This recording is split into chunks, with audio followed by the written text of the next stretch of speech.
transcripts because they didn't want it known that the police officer was actually a convicted criminal. So I got off on the High Court, got the licence back, and then went back to the District Court 10 minutes before the hearing. The police dropped the case. So that was just a massive amount of hassle. And when I got poisoned, my custody papers awarding me custody of my child was in the mail, and I'd been battling for 8 years. And so the New Zealand government will actually murder a father to stop them getting custody, because the primary requirement of a pedophile is that the biological father is removed, and they don't want any father getting custody or writing a book on how to get custody and surviving. So there was I got custody papers, are in the mail, I didn't know yet, and then there was a murder attempt, and then lost the licence and $1,500 in fines, which was all absolutely bogus. So the New Zealand government will actually murder a father to stop them getting custody. It is that bad. It's that bad in New Zealand. It is. They do murder, but they murder with poisons on the steering wheel, right? But we can carry on with this, because I started to write a bit of history after this.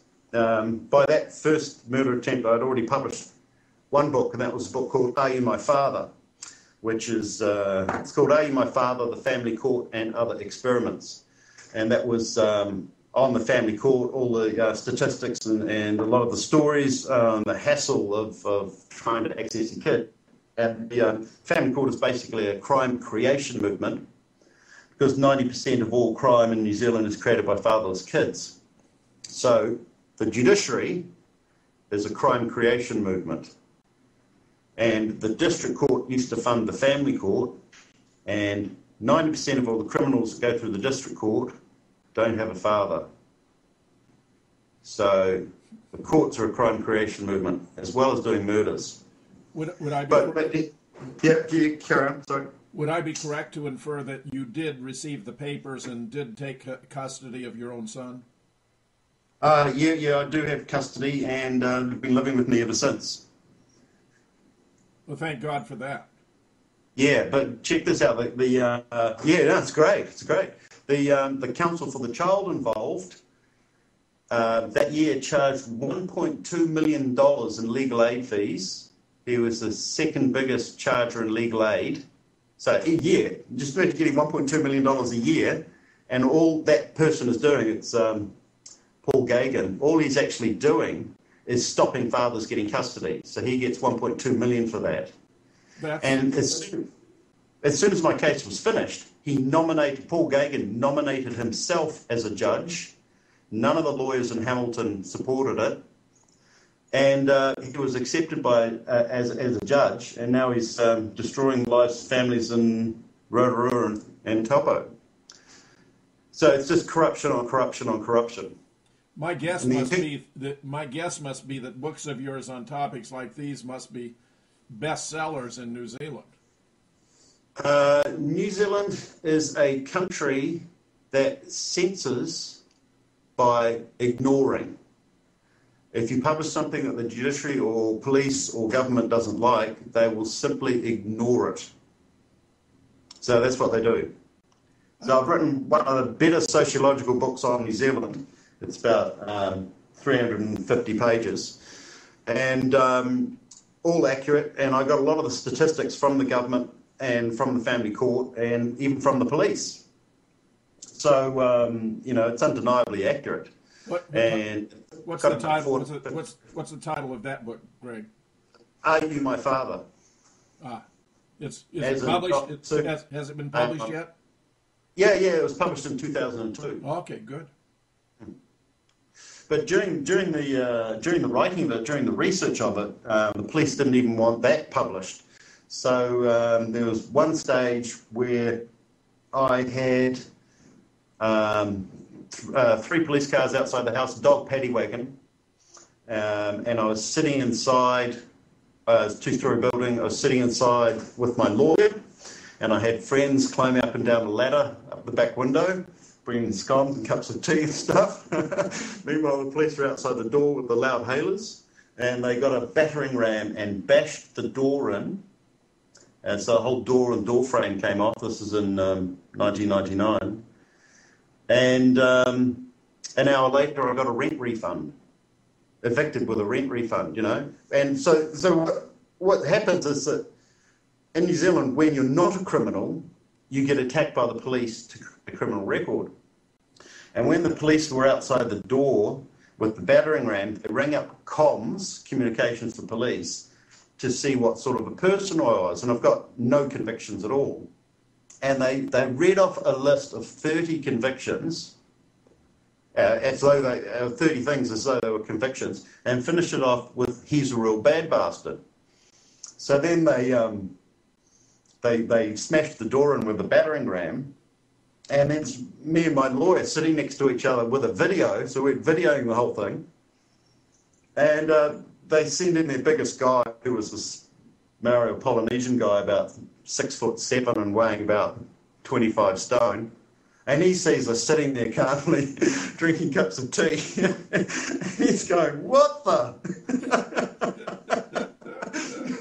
So it's just stitch up after stitch up, you know, because the people in the judiciary are such criminals. You know, they are heroin traffickers, methamphetamine traffickers, they're murderers, they're running the mafia.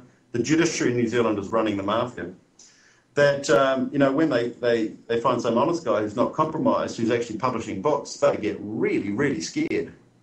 You know, it's undermining the establishment. And the establishment is actually crime. The establishment is not peace or lack of crime. It's the opposite. Fascinating. It is. Good God, man. You are living through it. Yeah. Unbelievable. But check this out. Like, you know, after the second murder attempt, I've been removed from Auckland by police harassment.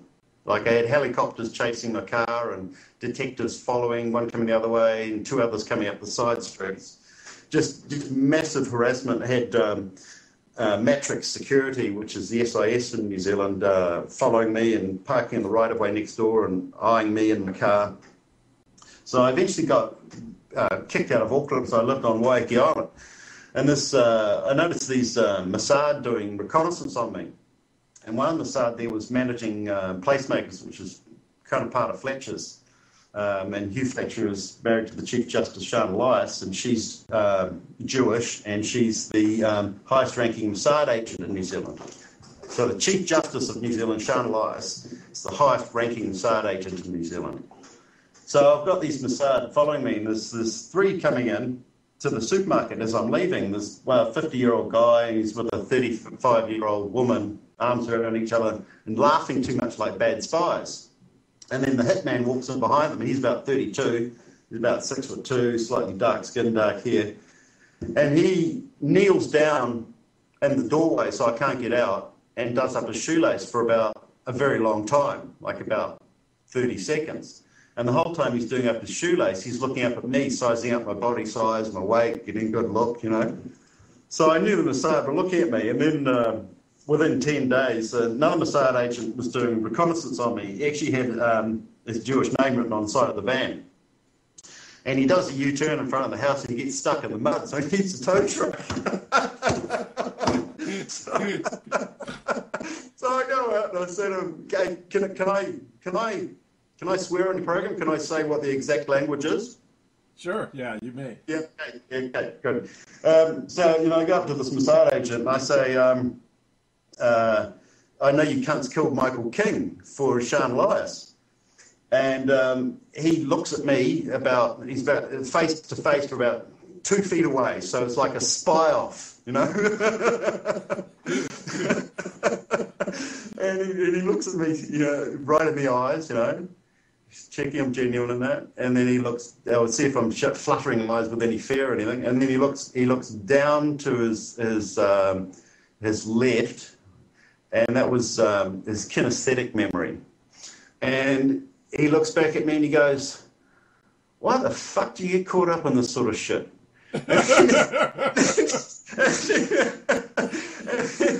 Not denying anything, mind you. What's that? Not denying anything, mind you. No, but